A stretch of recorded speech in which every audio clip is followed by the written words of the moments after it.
All right, and welcome to Lead Like a Woman, where we are hoping to inspire and support women in real estate.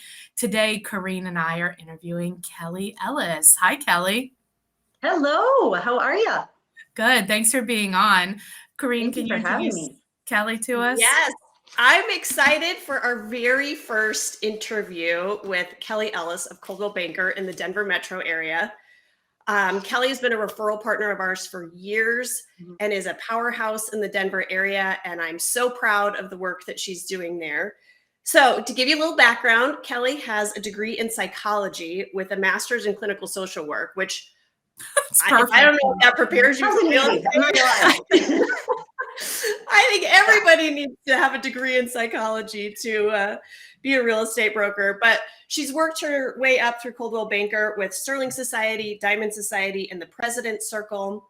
She's earned the Denver Metro Association of Realtors Excellence Award, and she was featured in 5280 magazine. And for those of you who are not from Colorado, 5280 is a mile, so mile high. Yes, so there's Mile lots High of City.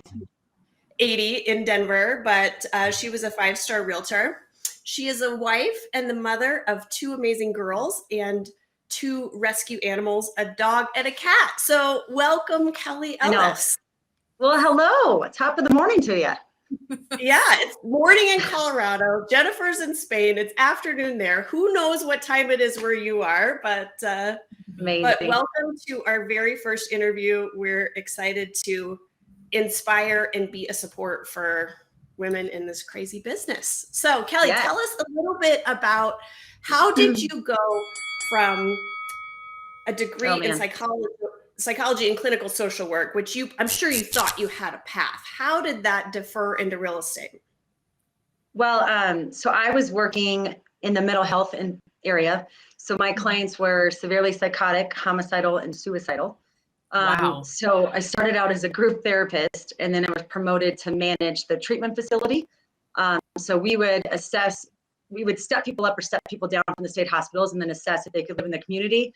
And then if they could, what does that look like? And if they couldn't, then what was the long-term care for them? So that job obviously doesn't pay a lot, and you're on call 24 hours a day. And it's just very stressful. Yeah. Very stressful. So I got burned out. So my mother-in-law at the time was in real estate, and she approached me and said, I think you'd be really good. You should try this. And I was like a deer in headlights going, I don't know anything about sales. She was like, you'll be fine. I'll mentor you, or I'll help you. And I was like, okay. So gave me a 2-week notice, waited tables in the meantime, and went to real estate school and passed the test. And here I am 16 years later. So that's kind of how it transitioned. So that's awesome. But it wasn't great in the beginning. So it's been a journey to get here. So, but I have to think that your education prepared you. I mean, my dad always said, this is 90% people business, 10% knowledge. Like I was always worried about not knowing enough when I first started. He said, don't worry, it's 90% people business. So what helped you from your training? I think, to your point, it's very much a people-based business, and that's kind of, I think, where it shifted in my career too.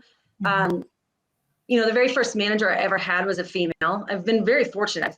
I've had majority of my managers have been women, which has been amazing. But I think just being able to understand people and trying to really get down to what their needs are and what their wants are, and then trying to build from there. And really establish that relationship with them. That rapport building that is huge in psychology, it's huge in real estate. I mean, that if you don't have trust and rapport with your clients, it's not going to be a great transaction throughout. I imagine too that because you were in such a high stress field before, that now it's like, I mean, buyers and sellers are really stressed out, right? But you're like, really? This is so can you help us give us some tips for that, because for a lot of real estate agents, if they're selling 4 or 5 houses a year, this one client represents a large portion of their income, and if they're freaking out, then it's easy to kind of attach yourself to that freak out.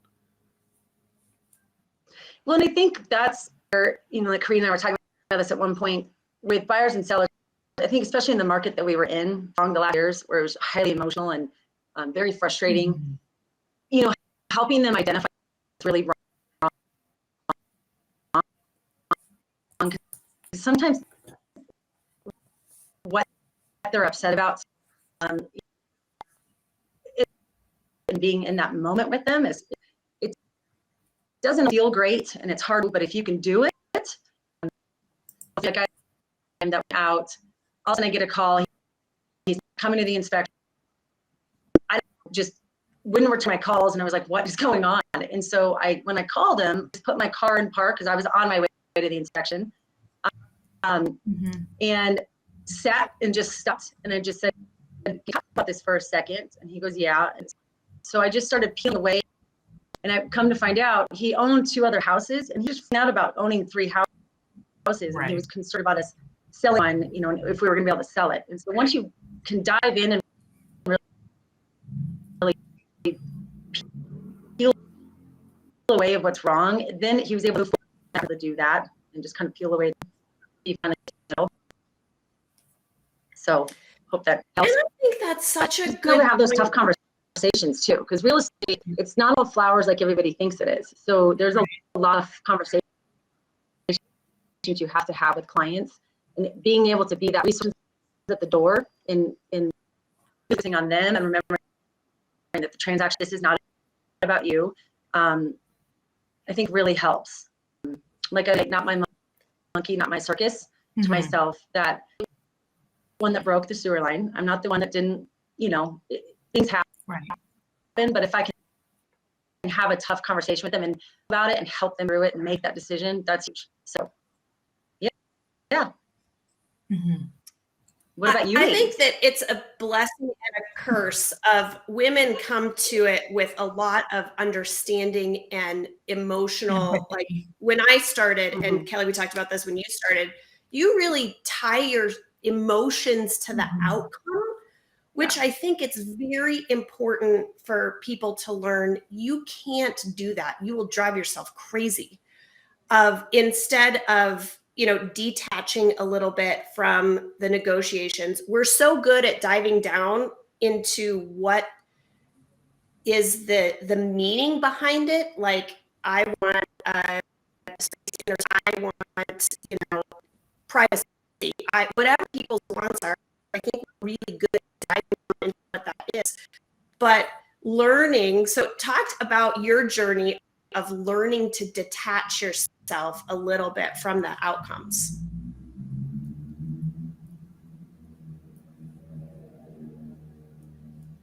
Uh-oh. Kelly, did you hear that okay? Did we lose Kelly? Oh. I think we lost her. Oh no. Oh no. Well, let's while she jumps back in here, I know when we talk about, we're obviously, you know, we're talking to really successful women in real estate. And we try to boil down their journey into like a word that means something to them and their, oh, here she's back. Yay. Hi. You're back. Maybe. Are you there?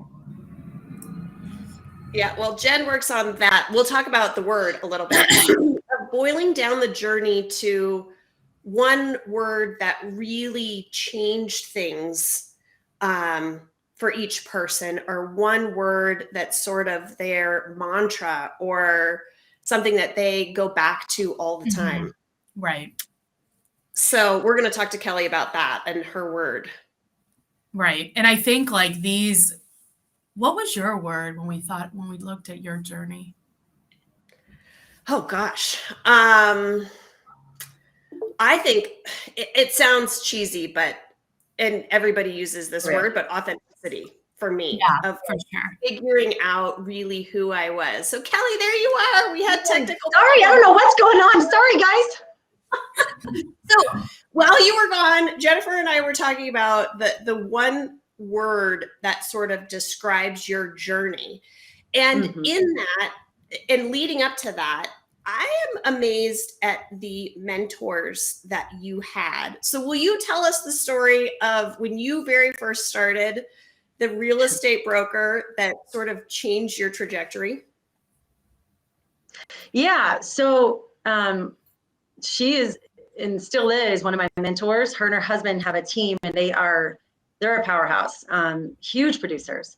And I was really intimidated by her, but she saw that I was, I was struggling in the beginning, like we all do in the beginning with real estate. Mm-hmm. You go to school and you learn all the technicalities of it and the contracts, but they don't really teach you how to market, how to put a listing presentation together, all the important stuff. Right. And so how to deal with people, how to call one night I was in the office and yeah, exactly. So I was in the office, kind of upset. I was getting frustrated. And she literally just said, okay, go get your stuff. And I was like, what? She goes, go get your stuff. You're going to follow me home and we're going to just talk. So I was like, okay. So I went and got my stuff, got to her house. She poured me a big glass of wine, put out some cheese and crackers. And and we sat there and talked, and she started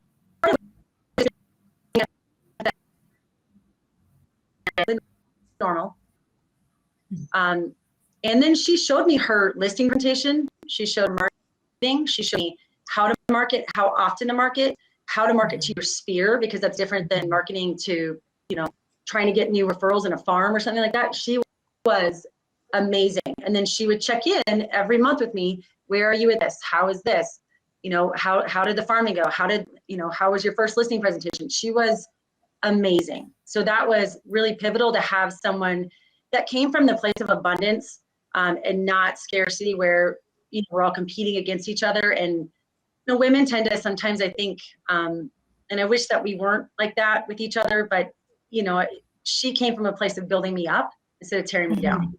It was amazing. Awesome. And she was huge, and she's still a huge lady. Like, yeah. I just want to celebrate her so much. This is not competitive. We are. There is so much business, and there is enough business for everyone, really, in your unique areas. And I just hear that, and it absolutely warms my heart. And I hope that every woman listening, I hope she has somebody like that in her life, and I hope that she can be somebody like that to somebody else. Yes. Yeah. And she taught me that. So when now there's new brokers in the office, I will often go up to them and say, congratulations, listing, or you need help, please don't ever hesitate to knock on my door or give me a call. So she taught me to be that woman and come from a place of abundance, and not be, just help build these women up, because women are amazing. We're really amazing what we can handle in a day. I mean, I remember one time cooking dinner. I had my oldest on my hip. I was literally making pasta, and I was negotiating a contract on the phone. And my husband's head would explode if he had to do that. So women are, they're amazing. We're amazing. So we just need to help each other out.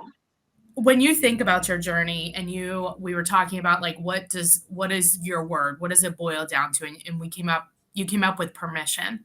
How did you come up with that? It sounds like it even started in the very beginning with your mother-in-law. But it's like, look, there's something different that's better. Yeah.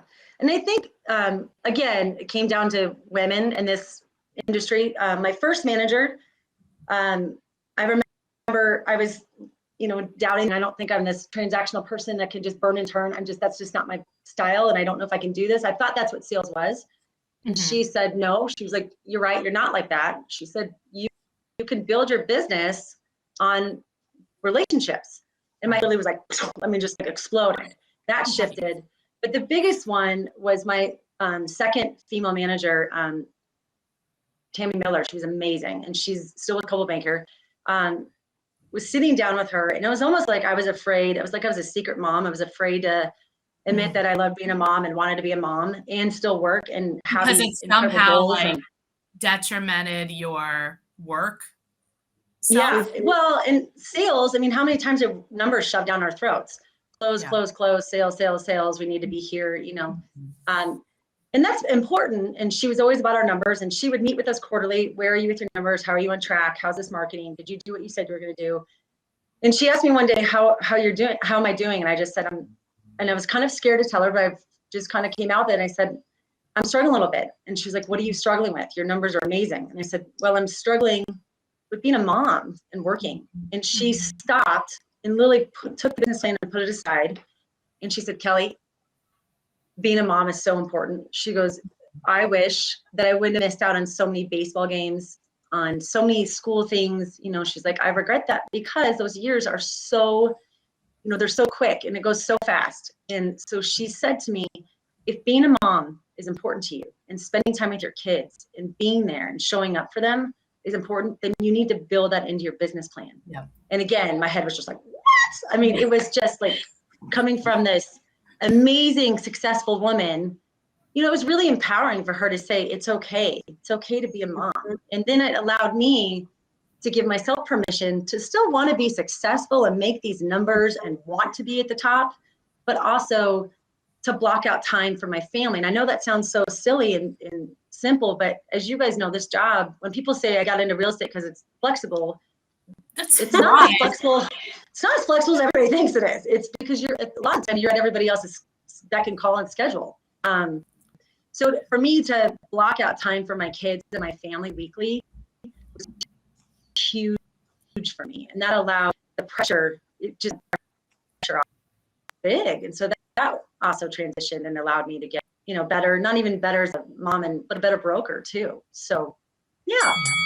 Are you struggling with what is the ideal path for you? What's next for you? There's so many options to try to figure out, and there's so many different ways that you could take your business, but it's all pretty confusing.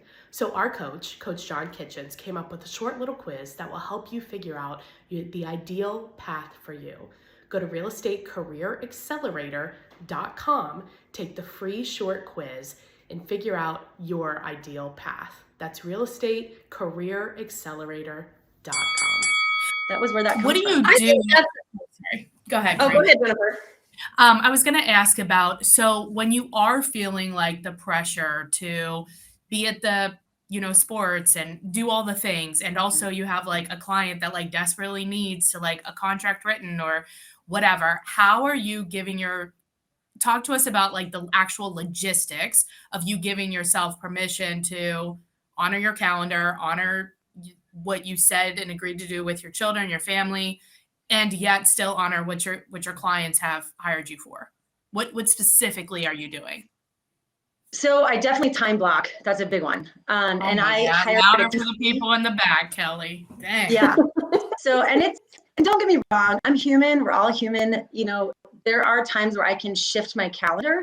You know, if I have an out-of-state buyer coming in, or I have something that comes up, I can shift my calendar. But I'm pretty strict when it comes to my family. My family's huge for me. So being home to make dinner for them every night, that's a big deal. So if it's not an emergency, if your house, if the basement's not flooding or the roof's not on fire, then I'll call you back tomorrow. You know, and I've had to really learn to set those boundaries with people, which I was not good at in the beginning. I would write a contract at 10:30 at night if someone wanted me to. You know, I mean, it was crazy. And so now I think setting those boundaries, time blocking. I hired a TC finally, and that was huge. So the fact that she can handle my marketing, handle, you know, getting all the paperwork done, because I was showing houses all day, or I would listing appointments, and I would come home and then I would spend 3 hours on my computer. So it wasn't really being a mom. I was home, but I wasn't really engaged. Mm-hmm. So I think time blocking, being organized, having systems, having a TC that was life-changing. That's huge. Yeah. And so that's really helped. Do you feel like you've lost business because of it, gained business, or stayed neutral? I feel like I've gained business because of it, because, you know, I'm a happier person and a broker when I have time with my family and my crew. Right. So I'm more engaged with my clients. I think having healthy boundaries also, they respect that a little bit more as a person, I think. But having my TC who keeps me organized and gets everything everywhere on time and organizes the dates, and she's checking in with people and reminding me you have this, you know, that in and of itself expanded my business big time, because she was able to allow me to have more time. So do you think your clients see you more as a professional when you set those appropriate boundaries? My rule is, if it's not an emergency, I will call you back tomorrow. And I think, to your point, permission, giving yourself permission that I don't have to respond to this right now. I will respond during normal business hours. Contract negotiations, all bets are off. I'm answering the phone, cooking pasta. Yeah, 100%. Yeah, 100%. But yes, I just thought you can't access most professionals in this world night and day. Mhm. So No. do you think there is something to acting like a professional? You'll be treated like a professional? I think so, 100%. I mean, it's just like anything in this world. When someone has boundaries with you, don't you respect them a little bit more when they're very clear about what they expect and, you know, how they'll communicate with you? And that's the thing too. I think just in the beginning too, setting those expectations with your clients and saying, you know, I will call you back and you are a huge priority to me. But if you know, again, and I always use a funny example, like if the basement's not flooding or something, I promise I'll call you back the next day. Now, if we're negotiating a contract, that's one thing, to your point. Or if it's an emergency, I will call you back. I'll call you back or I'll answer my phone. But I think There's not people that many respect boundaries. emergencies, though. Yeah. We're True. real estate agents. We're not the police. We're not the fire department. I always say we're not ER doctors. But your doctor, I mean, it's just like your dentist. I mean, it's like those people, they all have boundaries and hours. And I mean, obviously, if it's an emergency, just like us. But yeah, I think having boundaries is crucial. And I think that makes you look more professional when you set those expectations and boundaries with them. And they respect you more, I think. It's even more to your point. It's not, I don't even know, setting them is important, right? And some people need to do that, but just simply honoring what your boundaries are sets them already. Yeah. Like your actions are speaking louder, right? So like I've had in my head, like people can message me whenever. I mean, it doesn't matter to me, but that doesn't mean that I have to respond. Yes. Right away. Yeah. Like, yes. If you think of something and it's 9:00 at night, that's fine. But like, I'll get back to you tomorrow. Yeah. And I think you have to hold those boundaries too. Yeah.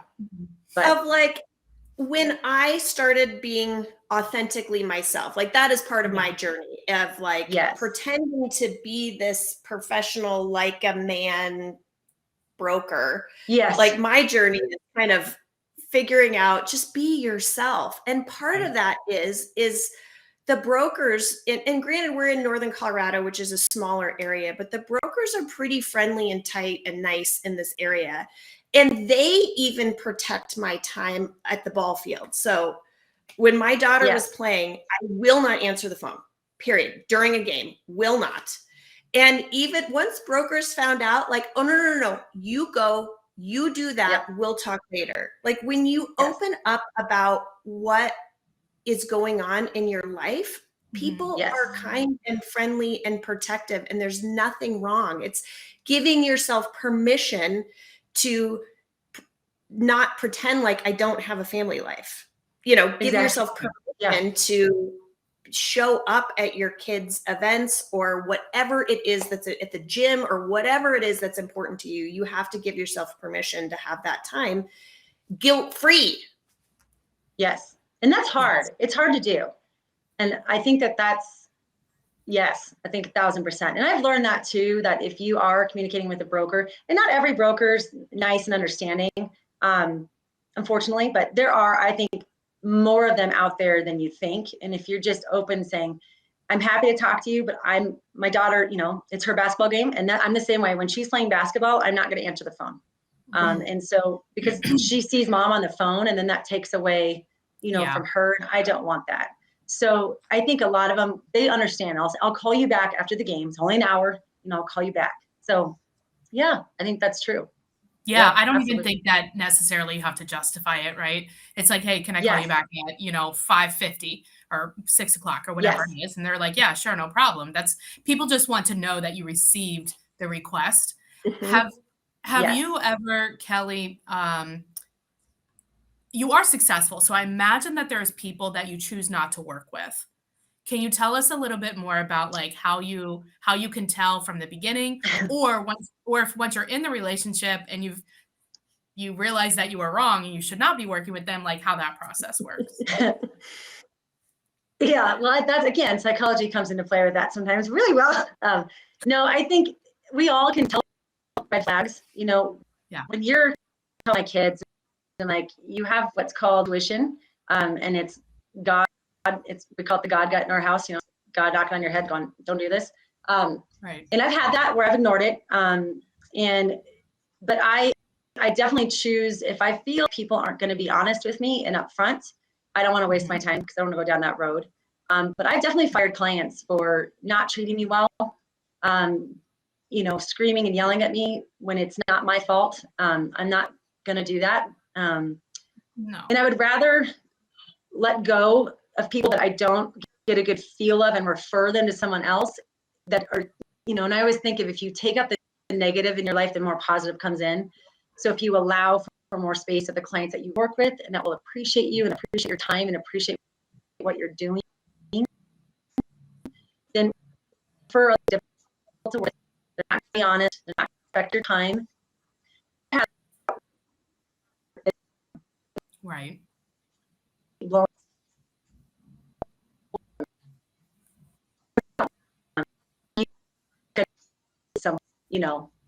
So just can you give us an example of I think we're losing her. Me and vice versa. Oh, okay. I think we lost you again for a minute. Is it bad weather there in Colorado? No, it is sunny and gorgeous. So I'm not sure. Can you do that again? Sorry. Yeah. I was asking you. Maybe it's the ghost from Halloween. Yeah, probably. I think it was. Do you have like a specific, like, let's say you get a referral and you can tell, I don't know, maybe. There you are. Sorry. Do we have you back? Oh, no. Technology is always great until it doesn't work. I know, right? Hey, we'll wait for her signal to get a little stronger.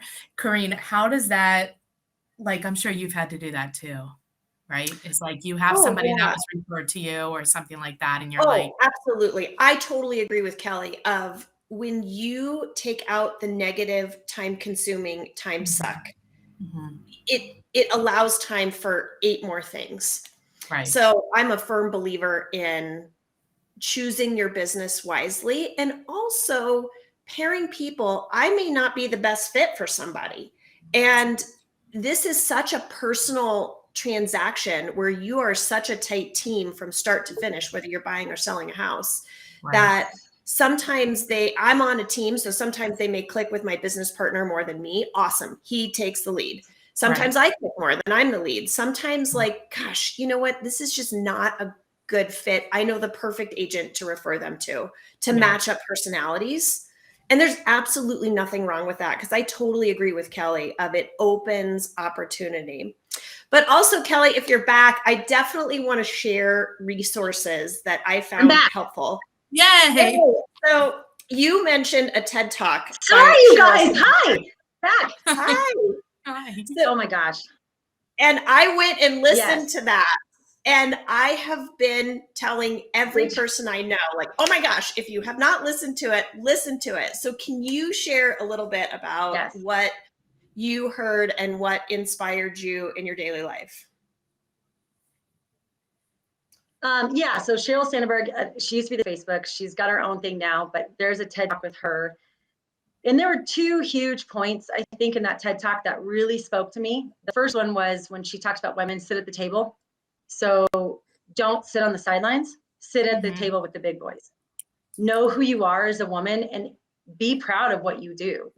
Men constantly, and this isn't male bashing, but we're taught to be humble our careers and humble about our success and not give ourselves kudos and praise. And she basically said, be proud of who you are, be proud of the job you do. And don't be afraid to say, I earned that, I did that. So sit at the table. Can I add something to that exact thing? Is she talked about the more successful men are, the more they are liked. The more successful women are, the more they are not liked. And I think the only thing that's going to change that is us. So not only being proud of what you bring to the table, but be proud of every woman that brings something to the table. A successful one woman is successful all women. I agree 100%. And that circles back, being that woman that builds another woman up. instead of tearing her down, build her up, be excited for her. That doesn't take away from you or your success or what you're doing. Be proud of her, because it's just pushing us further along as women and making us better and stronger. I agree. And the second part that I thought was not only hysterical and awesome, but very true. And I apologize for all you, engineer people that need the exact data and stats. She does not give you where she got the data from, but she did say that there is true data out there that supports that. And this is in a dual income house. So husband and wife that both work, both make money. The woman, still on top of having a full-time job, does double the housework and 3 times the childcare. So it's like we have 3 full-time jobs. And I know that you all can identify with that. And that was huge. And so she talks about having a real partner in life. But also what I took away from that too is give ourselves a break sometimes. I mean, what we do, and I was telling Kareen this, and this is just, I think, what goes back to, I think, how amazing women are and what we can do and manage in a day.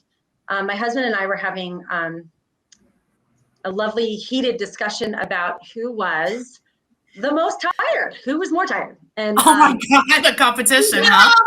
It's so bad. Let's go down this road. It was like, who's the tiredest of them all? He had just gotten back from traveling, and I'm thinking in my head going, I have had 2 kids, worked full time, put 2 houses under contract, and running around showing houses, different drop-offs for kids, just managing the house, the pets, everything else.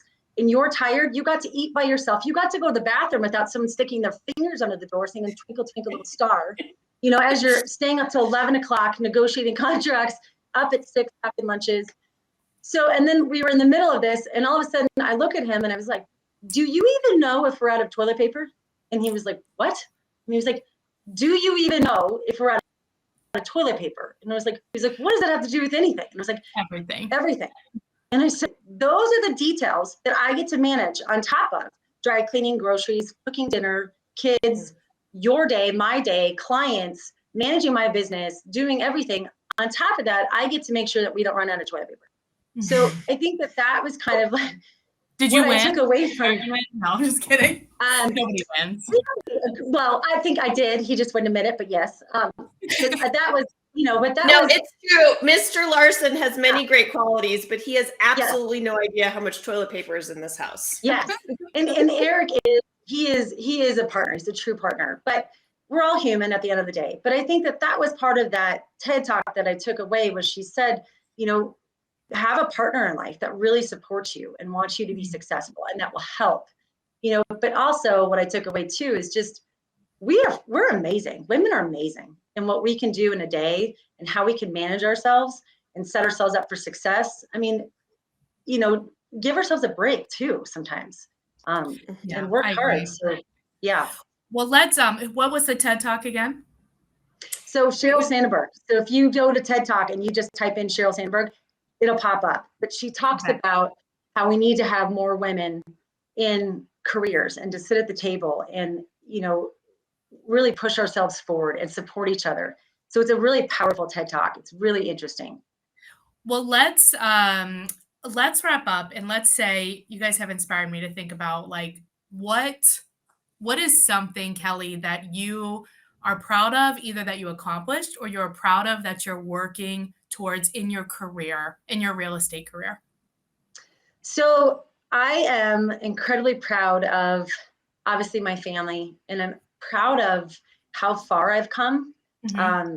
When I first started, I remember looking at women in this career that were, names were on the top, they were in the top, I never thought I would be here from where I started. And I just kept plugging away, and every year kept saying, how can I be a better broker? How can I build my business this year? What did I learn last year to make myself better this year? And so that's how I built my business. And I'm really proud of that. I never thought I would be, in the top, 2% of Coldwell Banker in the state of Colorado. Never thought I would be there. That's awesome. So I'm just proud of that. And what I keep trying to work towards, again, is just really building this business. And I want to start going in a different direction too in this business, is, starting to purchase our own rental properties, purchasing fix and flips, not in the bad way, but really starting to turn properties and going in that direction a little bit. So that's my goal this year. Nice. And working towards that. So yeah. I love Yeah. it. I love it. Well, I'm very proud of the work you do. I mean, we send her referrals. You as well. Great reviews. They do such a great job. So if you have a referral in the Denver metro area, Kelly, do you want to provide your contact information or the best way to reach you? Yes. So Kelly Ellis, again, Coldwell Banker. Phone number is 303-921-5420. And email is ellisrealestate@comcast.net. Best way to get a hold of me. Easy. We appreciate you being on, Kelly. Thank you. Thank you. And I'm sorry about the technical difficulties, but we figured it out. But thank you. And you two are amazing women. So thank you for doing this. Thanks. Bye, Kareen. What we need right now is a source for great leads, and I found it. It is called Pipeline Pro Tools. So about 90 days ago, I booked a demo with them. And in that demo, we reverse engineered my business. We figured out how many leads we needed to get in order to get to the closings that we want. And they gave me a playbook to use in order to get that. So I've been using it for 90 days. We've gotten 12 qualified leads, and about half of them are already under contract or closed, which is great. And it is right now my number one source for my best leads that I'm getting. I love this thing. I'm about to ramp up the number of leads that I get with them as well. So, and you might think it's expensive, and it's not. So I was looking for something that's very inexpensive, like affordable to everyone, but also generated great leads. We don't want crap leads. So what you do in order to get this, because I called them and I wanted to partner with them because I was like, this is exactly what our audience has been looking for. So they set up something specific just for us, just for Fight Club listeners. So you would go to pipelineprotools.com/Fight Club. And then you go to the demo, and the demo will show you how many leads you need in order to get the number of closings that you want to get. And then they will give you the playbook that I'm using, my number one playbook for getting leads. And then you can use it too, and we can have happy closings. So go to pipelineprotools.com/Fight Club, book and go to the demo and get all the leads. Don't forget to hit the subscribe button so you don't miss a podcast.